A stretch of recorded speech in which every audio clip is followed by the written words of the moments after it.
Good morning sa lahat guys. Welcome uli dito sa BPTV at ako si Coach Bones na palaging nagbibigay ng tutorial patungkol sa Pi Network this time. Okay? In today's video episode guys, talakayin natin ang kung ano bang gagawin in order to retrieve your 24-word passphrase dito sa Pi Network. Okay, yan ang talakayin natin guys. Okay, paalala lang po sa mga bago pa dito sa channel. Kung kayo po ay bago pa, mangyari po lamang ay don't forget to click like, share at subscribe. At pindutin nyo rin ang bell or button para laging updated sa mga bagong tutorial na ibibigay. So, paano ka ba i-retrieve or i-recover yung lost passphrase mo, 24-word passphrase mo? Okay, ito yung scenario. Binuksan mo yung Pi browser dahil gusto mong pumunta sa Pi wallet mo. Okay, so you click Pi wallet. At anong bubungad sa'yo? Ito, unlock Pi wallet. Enter your 24-word passphrase here. Unlock with passphrase. Now, what happens kung nawala yung passphrase mo or hindi mo na tandaan yung passphrase mo? Hindi mo siya kinopya, hindi mo man lang siya na screenshot noon nung mag-create ka ng Pi wallet mo. So, anong option mo? Now, dito, sa makita mo rito, isa lang ang button dyan, unlock with passphrase. Okay, kung merong access ng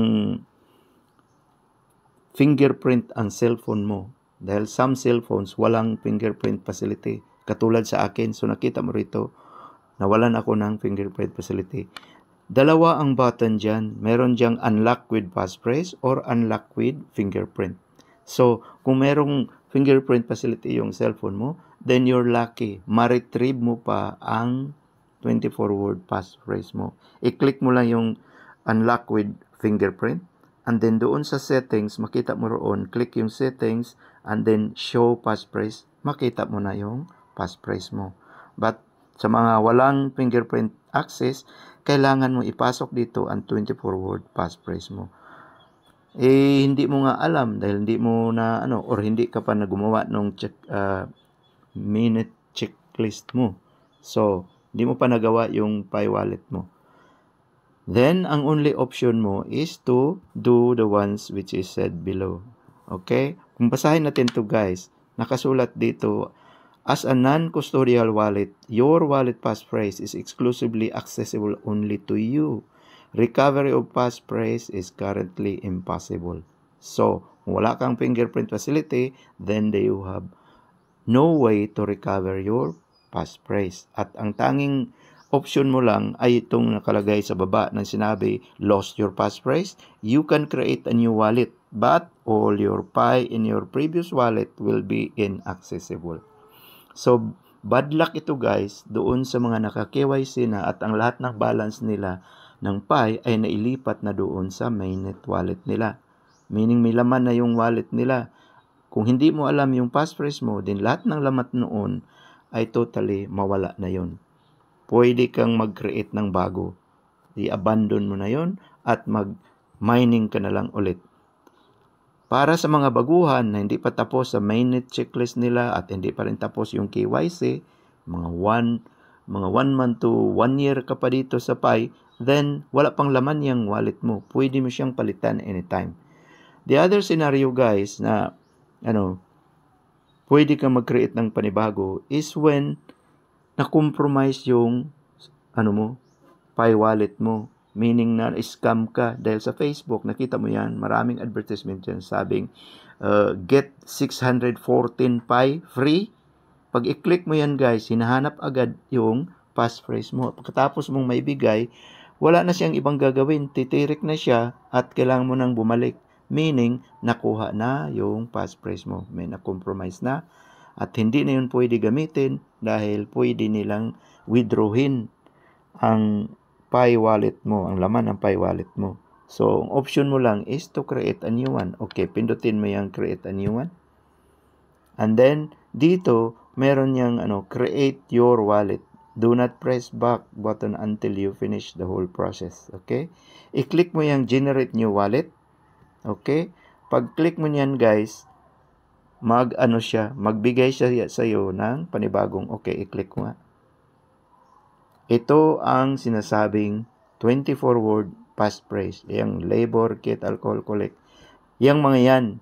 Once nandito ka guys, ang gawin mo, snapshot mo to at kopyahin mo sa papel. Dahil ang next step nito, yung copy na yan, ipa-input mo naman dito yung 24-word passphrase. Para makita mo either i-capture mo siya ng picture sa ibang cellphone mo or kopyahin mo ito sa papel.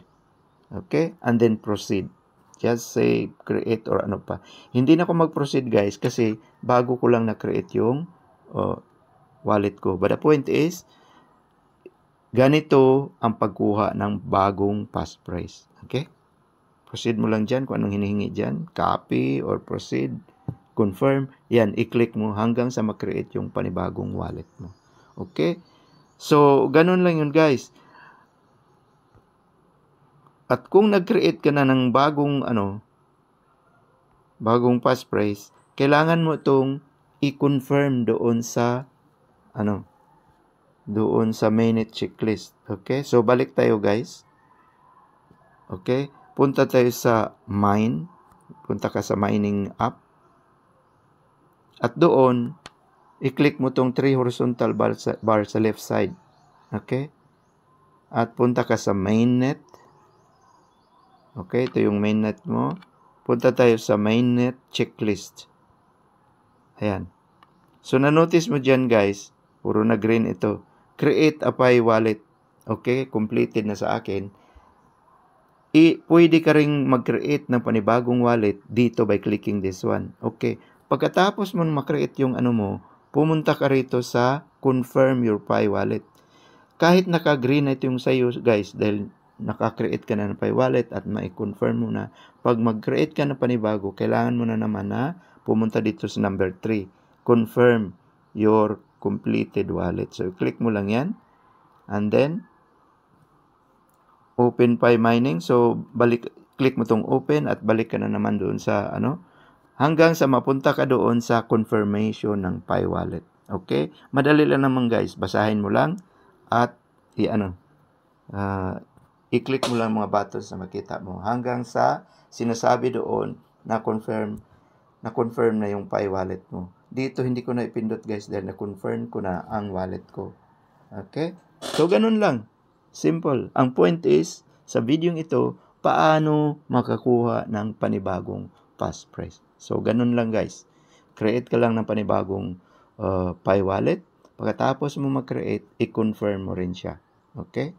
Then, tapos na ang paggawa ng Pi wallet mo at pagkuha ng passphrase mo. Anong gawin mo sa passphrase? Itago mo yan guys, isulat mo sa papel. Laging hinahanap yan. Yan lang ang paraan na maka-access ka sa Pi wallet mo. So, there you are.